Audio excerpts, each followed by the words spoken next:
fast am I? As we come to the end of another year, it's time to reflect on some of the stories that have made the headlines over the last 12 months. I'm Sian Cowper, and over the next hour we'll reflect on the events that have shaped island life in 2021 with Manx Radio's News Review of the Year. After a year of lockdown, social distancing and Zoom quizzes, many of us will have entered January hoping a new year meant a return to the old normal. 2021 brought with it the arrival of the island's coronavirus vaccine rollout, but COVID wasn't done yet. 2020 had one final twist. With just 15 minutes of the year remaining, the Isle of Man government announced someone had tested positive for coronavirus after completing their quarantine and had entered the community. 3 new cases of COVID-19 have been detected in the Isle of Man. However, government stresses the risk to the Manx public remains low. The first case relates to an individual who travelled to the island with an exemption to work. The individual completed their 14-day period of self-isolation. However, after this period had ended, they went on to develop symptoms and contacted the COVID 111 service to arrange a test, self-isolating whilst awaiting the result, which came back positive. 1,400 people came forward for testing after a list of locations visited by a COVID-positive individual were released, including 1886 on Boxing Day. And on the 3rd of January, then Chief Minister Howard Quayle gave his first COVID briefing of the year. A risk in managing a response to any pandemic is that the public become complacent, or worse, indifferent. It is both encouraging and reassuring to see that our community remains vigilant and engaged in our efforts to keep the island COVID-free. Thank you. Before I go into detail, I want to make it clear that the 2 individuals who tested positive followed all the rules and have done all that has been asked of them. Upon arrival onto the island, they self-isolated as required and did so for the specified period. There has been a great deal of speculation over the past 2 days about these 2 cases, especially on social media. For these 2 individuals, I am sure it is not easy when the local community is discussing your actions and movements, understandably though it is. Both individuals are of course self-isolating again because of their positive test results. And I'm sure you will all join me in wishing them well and in thanking them for being responsible and following the rules. It wasn't long until Mr Quayle was back on our YouTube feeds, airwaves and social media timelines, as just a few days later he made a more serious announcement. The overarching and most important point is that we will need everyone to stay at home as much as possible. We will require the return to social distancing of 2 metres everywhere outside the home. You will not be able to gather with anyone who is not a member of your household. You will be able to go outside for exercise once a day. We will not limit how long for, but it can only be with people from your immediate household. We would ask you to do your best to avoid any crowded area, and you must wear a face covering. Weddings and collective worship will not be able to take place. Funerals may continue indoors and outdoors only with a maximum of 10 people, with social distancing and the use of face coverings in place. We will be asking everyone who can work from home to do so by Thursday, and ideally, if possible, before.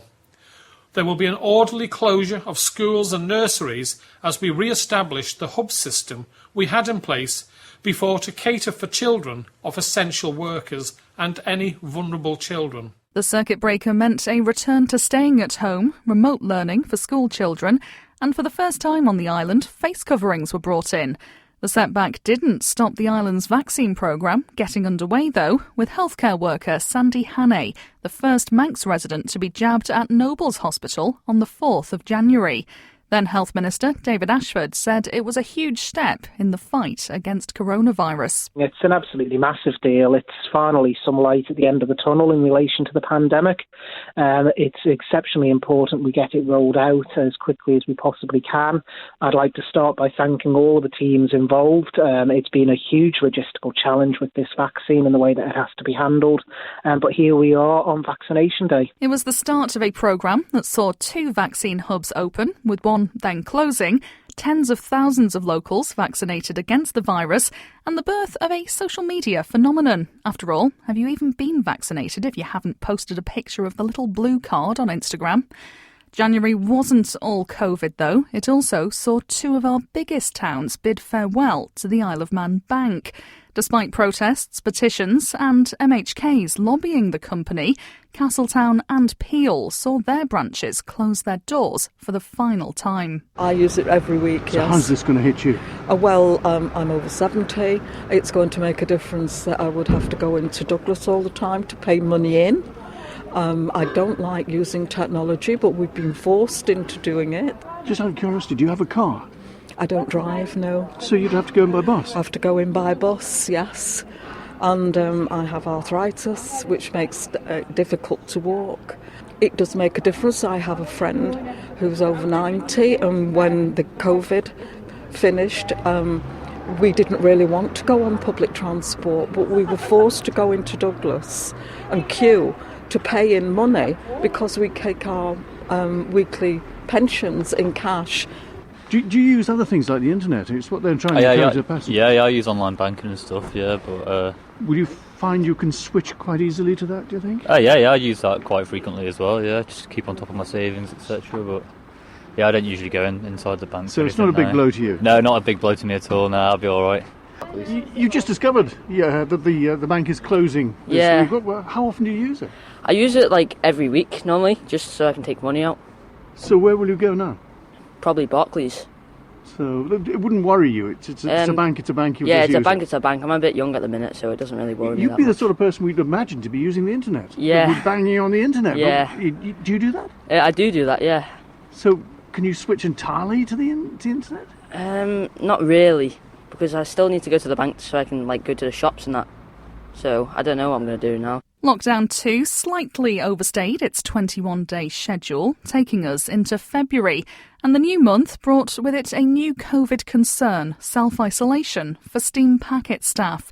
Concerned workers contacted Manx Radio about an apparent loophole that meant those working on board the ferry operators' vessels weren't isolating when off duty, with the government and Steam Packet seemingly having interpreted the rules differently. Government says it will meet with the Steam Packet this week to discuss whether COVID-19 regulations have been broken. Last week it was confirmed an investigation had been launched after concerns that Manx-based crew weren't following self-isolation rules. Entry certificates issued to staff permit modified self-isolation, allowing the worker to travel between work and their home, but not go into the wider community. The entry certificate that is issued to the Steam Packet is very clear. Got it here in front of me. The entry certificate is what should be being worked to. You come off the boat, you go home, you isolate at home with your family, and then you go back to work. You can't go out and about, and that's clear. It's been clear from day one. I don't know if Dr. Hewitt wants to expand on that. Yes, that is the case, and the direction notices and the protocols that go with them all support that. Steam Packet crews have not been isolating when they come off duty at all. This has never been the case. Well, that's what we understood, and that is what I personally understood from them to be the case. And that is why I thought I sat in a meeting with them over a week ago discussing the introduction of testing regime to enable us to mitigate it. So the question is, how did you come out of a meeting on the 25th of January with the Steam Packet about relaxing restrictions without finding out that those very restrictions hadn't been in place? Because we were talking on the basis of bringing in mitigations to enable them to relax, as in testing. So nobody from the Steam Packet said those restrictions weren't in place in the first place? No. So just to be clear, are you saying the Steam Packet hadn't been truthful? The Steam Packet did not mention that. Whether that is constituting deliberate lack of truthfulness or not, I wouldn't like to speculate. The Steam Packet says there's been absolutely no lack of truthfulness in its approach to self-isolation requirements for Manx-based crew. It follows comments made by the Director of Public Health that the operator failed to disclose its protocols. The Chief Minister says no further action will be taken after the confusion which emerged between government and the Steam Packet over isolation rules. His comments come after an investigation into why island-based crew weren't following the requirements. According to Howard Quayle, it showed there was a genuine misunderstanding over a direction notice, with Manx crew now subject to a new testing regime and updated rules. It was an issue that came under further scrutiny as it emerged a number of crew members had tested positive. Away from the pandemic, February is of course budget time on the Isle of Man, and then Treasury Minister Alf Cannon delivered the budget speech for the fifth and final time. We heard COVID would cost the island around £200 million, with income tax and VAT receipts both down on forecasts. But it wasn't all doom and gloom. There were no tax rises. Extra funds were set aside to tackle climate change, while there were small increases for a number of welfare benefits. The budget wasn't without its critics, though, as Russian MHK Ewan Watterson spoke out about the budget process, something he later attempted to change, while Garth MHK Daphne Kane raised concern about the lack of funding for heritage. The Laxey wheel is not turning, it's broken. I believe it needs over £1 million to make it turn again, and that isn't even in the budget. And my information is that a suggestion that perhaps the anti-heritage bias of the Treasury, is what I termed it, has prevented the Manx National Heritage from even applying to do that essential work. That's just absolute nonsense that this morning. I mean, we spent millions of pounds, and I'm sure you'll hear this afternoon of the millions of pounds that have been invested in a heritage railway. But after the freedom of February, March brought with it some ominous news. The Director of Public Health says if the number of unexplained cases of coronavirus on the island increases, government's response will change accordingly. Ministers chose not to introduce restrictions after close contacts of 2 cases of unknown origin detected at the weekend all returned negative tests. Government had advised the public to stay at home and businesses to close on Saturday until those results came back. Schools opened on the 1st of March as usual, but it was announced late that night that all students in Year 8 at St Ninian's and their families were having to self-isolate after positive test results among students. With cases of coronavirus spreading among the island's school children, thousands of residents found themselves in self-isolation, and it led to another lockdown. We do not want to be in and out of lockdowns and circuit breaks. We have gone in hard and fast, and this has worked. We decided that we want to do the same again. We have therefore decided that we will be heading into a further circuit break from 1 minute past midnight tonight. So for clarity, the first minute of Wednesday, we will be putting in place and legalising for a set of clear measures. We will be doing this as we did the last time, for a period of 21 days. The key to achieving that is for everybody to actually follow the guidance. And I know, people get weary of this. I think we all understand that. But we do need to take it seriously and not to justify ourselves in breaking the restrictions, and keep hold of the fact that within a month or two we will be much clearer on the benefit of vaccination, and the vaccination programme will have been rolled out that much further. And so, we have to hold to the thought that with luck, this may be the last time we need to go through this process. Although, of course, we can't guarantee that. In the days that followed, hub schools for the children of key workers had to close due to staff shortages, and there were questions over the decision not to close the schools sooner. I assume as a minister they always say their officers provide them with their information.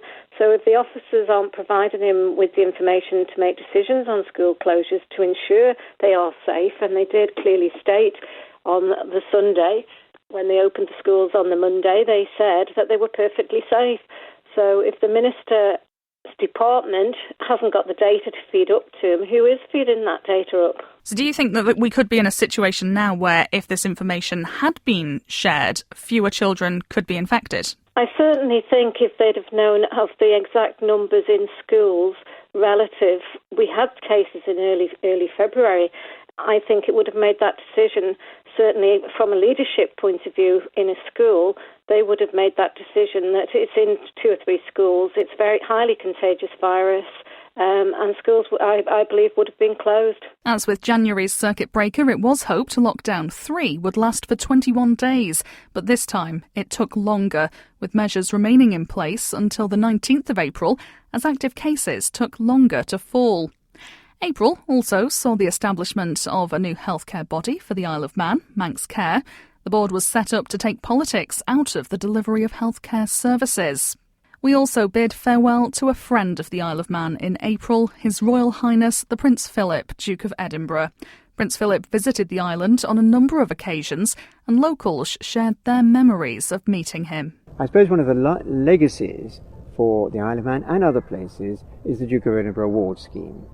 And the enthusiasm of young people here in the Isle of Man for getting the top award of that, the Gold Award, we see them here every year at Government House, is very striking. Prince Philip was a regular visitor to the island. I remember seeing him when I was a much younger man, when Her Majesty the Queen opened the QE2 High School way back in 1979. That was the visit where she and Prince Philip also joined us to celebrate the millennium of Tynwald.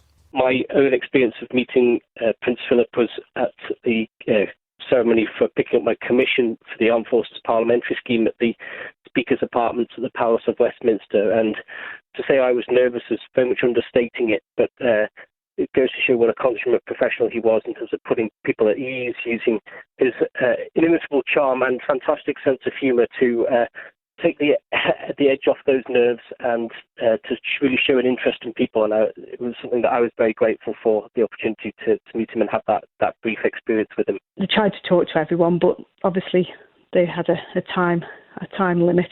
So they went off to the next stand, but the Duke of Edinburgh obviously felt that it was unfair that he hadn't spoken to everybody on our stand, and came back, which kind of upset the timetable a little bit, but it was lovely because he just wanted to come back and make sure that he'd spoken to all the young people. In May, the island sat down to complete the census, with the aim, among other things, to see what the population of the Isle of Man actually is.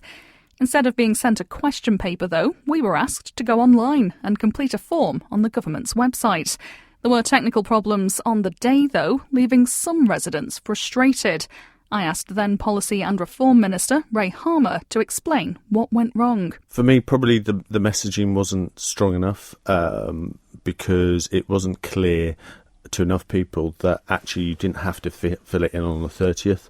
So I think that was a bit that you actually had more time and taking some of that stress out of the bottleneck. And obviously from the IT point of view, there's going to be what is called a full wash up of the issues and why did it struggle on the Sunday. Obviously it had a big volume on that Sunday, but it was the intention that it should cope with that volume. Obviously they were in on the Monday, got all of those issues sorted, and since then it's been working fine. But as I say, I think the messaging could have been clearer. You're listening to Manx Radio's news review of the year with me, Sian Cowper, looking back at the biggest news stories that have impacted our lives on the island in the last 12 months. One of the largest events of the year made its debut in June as the island displayed its rainbow stripes for Isle of Pride. Parades, music, drag acts and performances of all kinds took place in the Villa Marina Gardens to celebrate all things LGBTQIA+. It took a while to get here, but to the Superb Harbour and the Isle of Pride Committee, they've achieved what I would say is a very great success. It's packed, and it's good for the Isle of Man. It's huge. I was saying to my mother this morning that the other day when I saw a big rainbow banner on a Manx paper with a drag queen on it, younger me could never have dreamed of that moment, and then for it to be me that was that queen was just like, oh my God. And then to see all of this, it's such a change from what it was like for me growing up. I didn't realise how much I missed Pride and how the Isle of Man was missing it itself, and it's quite overwhelming and exciting that the island gets to experience something so great, and it's part of a movement like this is. It's a magical thing. June also saw the publication of the annual Queen's Birthday Honours, with 3 Manx residents recognised. Chris Sharp, founder of the Manx Bird Atlas, received an MBE, while Marilyn Crellin received the British Empire Medal for her work with the Guild. But the top honour went to the then Chief Minister. Howard Quayle is to receive a CBE for services to the people of the Isle of Man. He's been praised for his response to and handling of the COVID-19 pandemic, as well as keeping close ties with and keeping the confidence of the UK government during Brexit negotiations. It came just a couple of weeks after Mr Quayle confirmed he would not be standing in September's House of Keys general election, stepping away from Manx politics after 10 years representing the constituency of Middle. His decision also guaranteed a new leader would be at the political helm of the next administration, something that became the subject of much speculation as candidates continued to declare for September's vote. June was a busy month as it also saw the publication of a damning report into the management of the Department of Infrastructure. Management consultants Beamans found the government department had significant weaknesses in the way it's run. A review was commissioned after a number of projects like the Promenade Regeneration Scheme and the Liverpool Ferry Terminal were delayed and over budget. Then Infrastructure Minister Tim Baker said it showed his department needs more resources. Beamans are a very experienced independent reviewer, and they've brought in their perspective from having done an extensive piece of work, and their conclusion is the department needs more resources, and I would certainly support that view. It's a challenging situation, and you need to get both the structure of the department right and the resource levels right. And Beamans say that there's room for improvement in both. Why has it got to this point? Why did it need an external consultant? Is it not your job as minister to be asking for these things? Good question. I think an external perspective is always helpful. I mean, clearly when I came in as minister, which was in June of last year, I brought a perspective and have instituted a number of changes since coming into the department, but certainly a external perspective from an organisation which is used to reviewing organisational structure and capacity and capability is an extremely helpful part of that process to drive the department forward. Just before the midway point of the year came perhaps the biggest step in the island's relaxation of COVID restrictions. Let me take you through what we are now proposing for Monday, the 28th of June. Anyone who has had 2 doses of COVID-19 vaccination administered within the British Isles and has had at least a 2-week period following their second dose, allowing the vaccine to take full effect, will be able to travel to the Isle of Man unrestricted. We're calling this 2+2. This means no isolation and no testing on arrival. For many, it was a huge step towards normality, but some felt the rules were still too restrictive. The decision to restrict the freedom to those who've had 2 COVID jabs led to questions from those who can't have the vaccine for medical reasons, as well as those who choose not to. It was the subject of one of this year's Tynwald Day petitions, with a large group of supporters gathering in St John's to see the paperwork handed over, led by Victoria Hodgson. That clearly discriminates against the unvaccinated.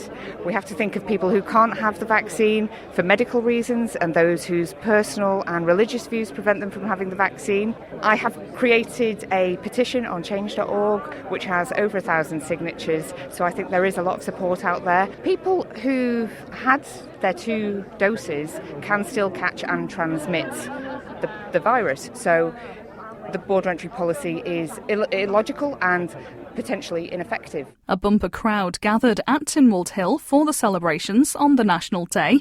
Last year's event was severely scaled back because of COVID restrictions, and this year had the added bonus of a royal visit. All eyes on the leading vehicle, where we presume the Princess... Here she comes. She's dressed Her Royal Highness in a light colour. It's a mint colour, I would imagine, with a broad-brimmed hat on. And she's been now greeted by the 2 captains of the parish selected for this particular office, Mr Duggan of Lizère and Mr Cayley of Braddon. And as you can hear, the band, the trumpeters in the background are playing a fanfare to mark her arrival. There was concern from residents in the west of the island as news emerged that the Corrin Memorial Home was on the verge of closure due to funding issues. It had previously been hoped residents in the long-time facility would have at least another 6 months in their home, while the Department of Health and Social Care worked with its owners to find a solution. But the site closed its doors for the final time in July, with residents relocated elsewhere in the island. Prior to the closure, Manx Radio's Ewan Gorn spoke to residents, their relatives and staff at the facility. I hope that when you grow old, that you will find somewhere half as nice as this place for somebody to look after you, because they are absolutely fantastic. What makes it so nice? They're friendly, they're kind, nothing's too much trouble. What would it mean to stay? A lot. She's 91 years old.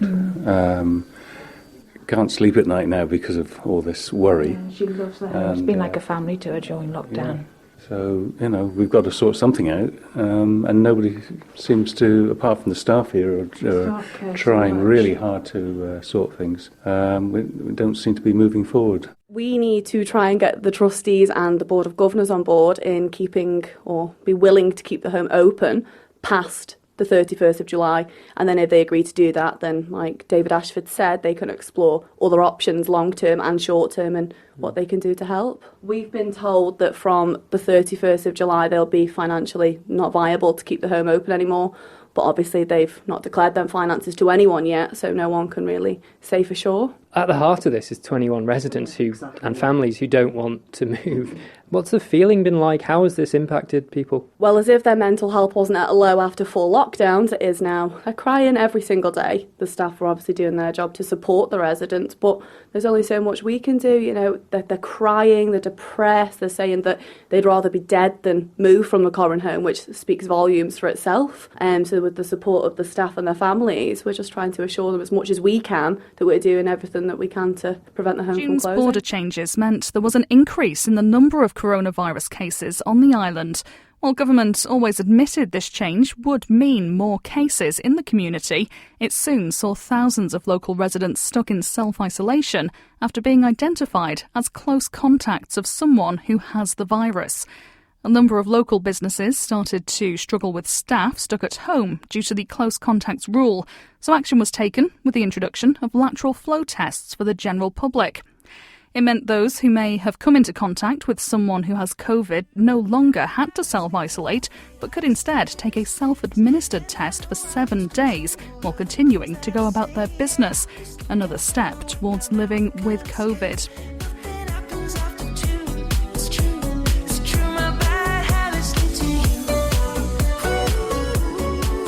The increase in COVID cases on the island had an impact on the local authority elections, with hundreds of COVID-positive voters unable to go to the polls. In many areas, though, no one went to the polls at all, as several boards didn't have enough candidates come forward to require a public vote. But with self-isolation proving an issue, Douglas councillor Devon Watson, who was himself in self-isolation on the day of the election, hit out at the inability to register for a last-minute proxy ballot in a local authority vote. I think one of the reasons this was allowed to happen is A, the sort of people who are disenfranchised, and B, the fact that people don't think local politics matters quite a lot. And obviously what this does is this further reinforces that notion, so it creates a sort of negative cycle. Will you be filing legal papers? And we certainly have grounds to. I think we've got 24 hours, so the deadline is pretty soon. But I think the grounds for a legal challenge are strong, and it's certainly something that we're looking at the moment. So why wasn't this issue dealt with in advance? And could we see a similar problem at the general election? Those are issues I put to Infrastructure Minister Tim Baker the day after the local authority elections. You've got to look at where we are. The scale of the COVID pandemic on the Isle of Man now is completely different from where it's been at any time in that last 18-month period. I mean, I heard Andrew Bentley say it was entirely foreseeable, and I'd say, well, what did he do about it at that point in time? Why weren't... It was mentioned in Douglas Council. It may be mentioned in Douglas Council, but, many things are mentioned by many, many people. It's actually about saying, OK, we want something different doing about this. There were concerns, there were comments raised about the election, but those were primarily about the election that was due to take place in April 2021. So that was the second version. So the being mentioned in Douglas Council, I understand, was primarily around that. We've got difficult choices to make. It's very easy sitting on the outside and just saying, we'll just sort that out without any understanding of the ramifications of it. We can pass laws, we can say this is what the rules are going to be. Actually, the elections are delivered by the local authorities and the returning officers, so they've got to actually be comfortable with what they've been asked to do and feel that it's appropriate and reasonable. 2 months today, it will be the general election. Can you promise now that this will not be an issue then? Yes, because we've got the new framework, the new electoral framework is in place. My understanding is up to 24 hours before the absent voter arrangements can be triggered. There's the use of postal votes and proxy votes. The real question is, could and should it have been implemented for this election that we've just had, rather than doing it in the Keys general election? The decision was, from a broader perspective, that at the time that the Keys election was the one to effectively use as the first outworking of this. And with hindsight, you might have changed that, but everything's easy with hindsight, Sean. The local authority election wasn't the only election in July, as Tynwald gathered to pick its new president. Steve Roden stepped away from the role after 5 years overseeing the Manx Parliament's proceedings. 2 men threw their hats into the ring, Enterprise Minister Lawrence Skelly and Speaker of the House of Keys Ewan Watterson, with Mr Skelly defeating his Russian colleague in the vote. Meanwhile, controversy was brewing in St Mark's in the summer as protesters campaigned against planners' decision to allow the felling of a number of elm trees to allow changes to access for a local resident. A petition against the decision attracted huge interest both on and off the island, with TV wildlife expert Chris Packham among those calling for the trees to be spared. Geoffrey Boot, who was the Environment Minister at the time, stepped in to hold talks with the landowner, and eventually a solution was found. Had the opportunity to appeal been taken, we wouldn't be in the situation we're in at the moment. But putting that to one side, I think we now have an excellent result. It's one that I'm very pleased with, and I think the owners are relieved that we have been able to hopefully engineer a solution in terms of road safety from their perspective and the environment from our perspective, and obviously the protesters and observers who passed comment on this. There was lots for sports fans to cheer in July as Mark Cavendish rolled back the years and returned to top form in the Tour de France. The Manx missile won 4 stages to see himself comfortably in the lead of the green jersey competition, as well as matching Eddie Merckx's record for the most stage wins in the history of the competition. There was much anticipation going into the final stage that Cavendish might break that record outright, with a big screen erected in the Villa Gardens for the occasion. While it wasn't to be, he did enough to ensure he wrapped up the sprint title for the second time in his career, 10 years after his first green jersey. A season later than originally planned, FC Isle of Man kicked off their league campaign, travelling to Main Road FC for the Manx club's first league fixture in the English football pyramid. It was a 1-1 draw for the Ravens, and manager Chris Bass spoke to Manx Radio afterwards. Today was a big occasion, and it looked like it showed on the players that it was, a big occasion. But we did learn a lot from our players today, and there's a lot of things that we can improve on. Some of the most famous Manx men were honoured in the summer as the long-anticipated Bee Gees statue was unveiled on Douglas Promenade. These locals reacted to the arrival of the Gibb brothers. I think it's fantastic. We just noticed it from over there. We thought we'd come over and have a quick look. I think it's a great idea. I absolutely love it. The Bee Gees, yeah. It's anything that helps the Isle of Man look great, brilliant. I love it. And what do you make of the likeness? Oh, it's definitely them, isn't it? Without a shadow of a doubt. Oh yeah, it's the brothers. Oh yeah. Personally, I'd like to have seen the island done more with it, for the cruise visitors and people. The money might have been better spent on a convention centre or a museum or something to do with Sir William Hillary, Archibald Knox, the Bee Gees, people who are Manx, and there's a certain following in the world, and that might have attracted different visitors. Someone's made a great job of it, very lifelike, But my wife's actually seen them. Are you guys from Douglas? No, we're from Chelmsford in Essex. We're just over here for a few days. You've seen the Bee Gees, so tell me, is that a decent likeness? I was a long way away from them as it was Wembley Stadium, but yes, I would think so. Speaking of the prom, at the start of 2021, the work on Douglas Promenade was expected to be finished by March. In March, we heard that date had been pushed back to August, and in July came the news that the work had been delayed by a further month. Tim Baker explained why. They're very reliant on subcontractors. Those subcontractors can either come from the island or they can come from elsewhere. The ones that are on the island are inundated with other more profitable work at the moment, so they would rather go and do that. And Aldin is struggling to gather resource from the UK. It has done very, very well in bringing some very hard-working Romanian subcontractors over who are absolutely doing a superb job. But there's a limit to what they can do. So we're being pragmatic and saying, how do we collectively get this resolved? And the department can deploy resources that would have been doing other things, and Aldin will have to pay for that. The end of September came and went, with construction still very much continuing on the promenade.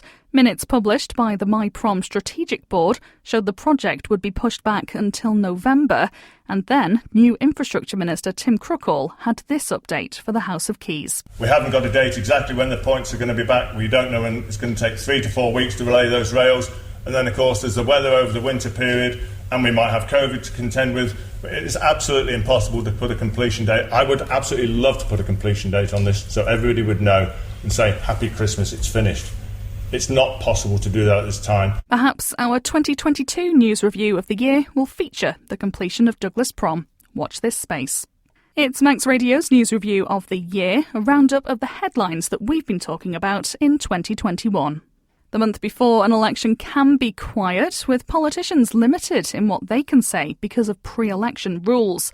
But the Public Accounts Committee dropped a bombshell on the final day before the House of Keys was dissolved, publishing evidence given by the Department of Health and Social Care's Medical Director, Dr. Rosalind Ranson. The evidence had been heard in secret earlier in the year, with fears that holding the session in public could prejudice ongoing legal proceedings. But the committee believed her evidence should be in the public domain, releasing a lengthy transcript detailing Dr. Ranson's involvement in the island's response to coronavirus, including the decision to close the borders, something she said should have happened sooner, as Manx Radio's Tessa Hawley reports. According to Dr. Ranson, clinicians were told only to test people who had a positive travel history to countries with outbreaks and who were symptomatic. This was despite patients being admitted to Noble's Hospital in February who had symptoms that clinicians were concerned could be COVID. She says the Manx approach to follow the English body caused unease and claims it was consistently difficult to question the advice and guidance given by the Director of Public Health. Dr. Ranson said Dr. Henrietta Hewitt accused medical staff of developing inappropriate behaviours, adding it was not appropriate to be requesting testing when the patient didn't meet the criteria. In response to Dr. Ranson's claims, the DHSC says it's concerned much of the information presented is inaccurate, has no evidence base and/or is unprofessional in terms of respecting colleagues and command and decision-making structures. In September, the island said goodbye to Lieutenant Governor Sir Richard Gosney as new representative for the Queen, Sir John Lorimer, arrived. Following restoration works at Castle Rushen, he was sworn in the ancient capital for a 5-year term. It's still early days in Sir John's tenure, but he's already throwing himself in at the deep end, having committed to taking part in tomorrow's New Year's Day dip in Douglas. 99 days ago today, the island was going to the polls to elect a new House of Keys. It was a historic night for Manx politics, with 4 members of the previous Council of Ministers failing to be re-elected, and 10 women voted in, making the current House the most gender-balanced ever. Manx Radio was at every count on the night to hear from those who were successful and to say farewell to those who weren't. It's just such a momentous moment that 2 females have got into, in a constituency as MHKs. It's the first time in history. It's absolutely phenomenal. I'm honoured and privileged that the people of Douglas North have put their trust in me for a second time, and that just under 80% of those who came out to vote today cast a ballot for me. Well, I'm standing for common sense and I'm standing for accountability. Those are the 2 things that I'm promising to the people of Middle and to the wider Isle of Man over the next 12 months. I am disappointed with the outcome, but I've got to accept that the public has spoken, and I feel as I've stepped forward. It's always been about serving the people of the Isle of Man. I've served them to the best of my ability for the last 5 years, and to be honest, I've achieved in one term what I thought I could probably achieve in 2 terms. So from that point of view, there's no unfinished business from my point of view. I think it's proven today, from the number of votes that both of us got on the ballot papers today, that the people of Onken recognise that we've both done a good job for Onken, and I'll continue. And, congratulations to Rob, and we will continue to work for the best interests of the people of Onken. There is no greater honour than to be a member of the House of Keys and represent people to have their best interests at heart and to have them put their faith in you not once but now 4 times, and I'm greatly honoured. Is this the end of your political career now? Yeah, probably. But I love being part of the community, and that's what I want. You're obviously upset, but thanks, Ray. Thank you. The next government will have to hit the ground running as much as it possibly can, but it's vital that we put together a proper plan for this island. But amongst all the challenges, there are so many opportunities for this island, opportunities for a greener, cleaner future, opportunities for economic diversification, opportunities for better health care, and opportunities across the board for us to deliver a better future for our people on this island. I'm deeply humbled by the result today. Thank you very, very much. Attention quickly turned to who would take charge of the House, with just a couple of weeks before the newly elected 24 had to pick a chief minister. Just who would throw their hat into the ring? Education Minister Dr Alex Allinson had confirmed he'd be interested in the run-up to the election, but the man who many saw as the frontrunner, Treasury Minister Alfred Cannon, had not confirmed his intentions before September's vote. After nominations closed, it was a head-to-head between the duo. Both had their supporters, but ultimately just one could take the job. Mr Cannon has received 14 votes, Dr Allinson has received 8 votes. So the motion is that Mr Cannon be appointed the Keys nominee for Chief Minister. That's the motion that will be before you, so please vote. 21 votes for, 3 against.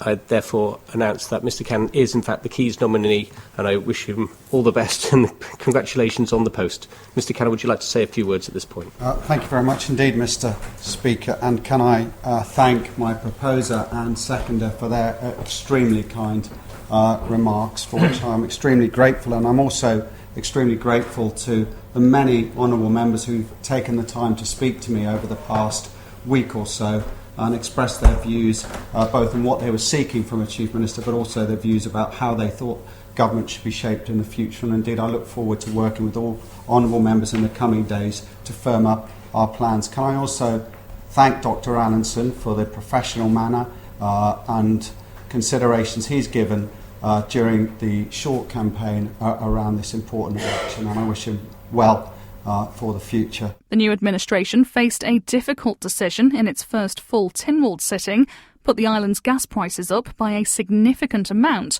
or face the prospect of the island's only gas supplier running out of funds. That was the conundrum put forward when global gas prices rocketed in the autumn, with Manx Gas saying it would need to increase bills by 27.5%. Newly appointed Treasury Minister David Ashford announced plans for financial support for those on low incomes, and the price rise was ultimately given the go-ahead.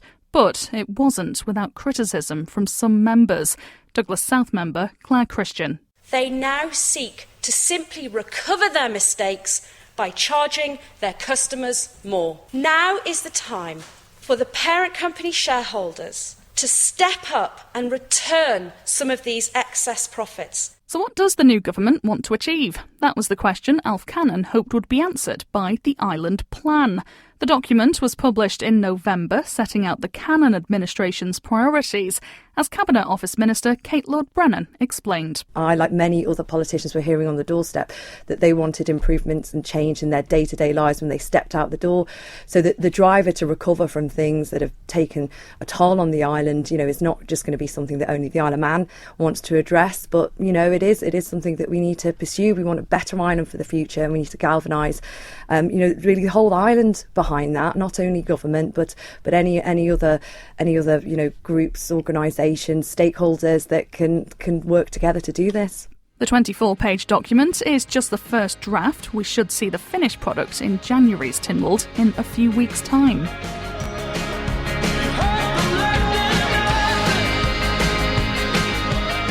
September's election saw Jane Poole Wilson and Kate Lord-Brennan voted into the House of Keys, having both been serving members of the Legislative Council.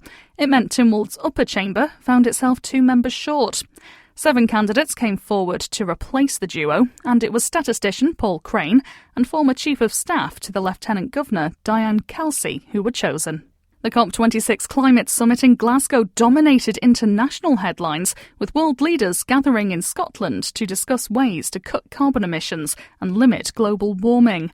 The Isle of Man's delegation was led by Garth MHK Daphne Kane, who'd been appointed chair of the Climate Transformation Board a few weeks earlier. We're going to set our own ambitious target, and actually that means that will require us to consult with the public, and we really need to bring everybody along with us on this to be able to achieve that for the whole nation. Some are saying 2050 is too far away, it's too late. Well, we've got a long way to go. We've probably made less progress in certain areas than people wanted to see. The other meeting we had this afternoon was really encouraging.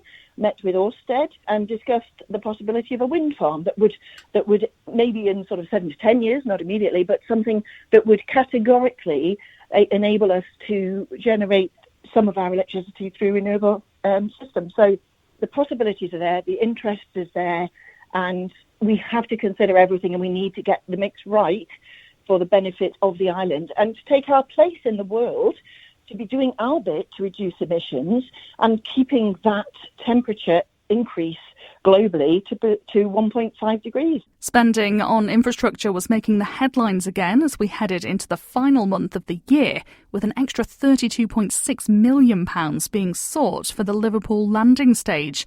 The project had initially been expected to cost less than £30 million, but the budget is now more than £70 million, something current Infrastructure Minister Tim Cruckall says is too high. But he says the cost of not having a Liverpool link would be even higher. So as everybody said this afternoon, or nearly everybody spoke, lessons need to be learned, and where do we go from here? So, yeah, absolutely, got to happen. I suppose the question people out there will be asking is that the end of it? 70 million? Is there any more waiting for us?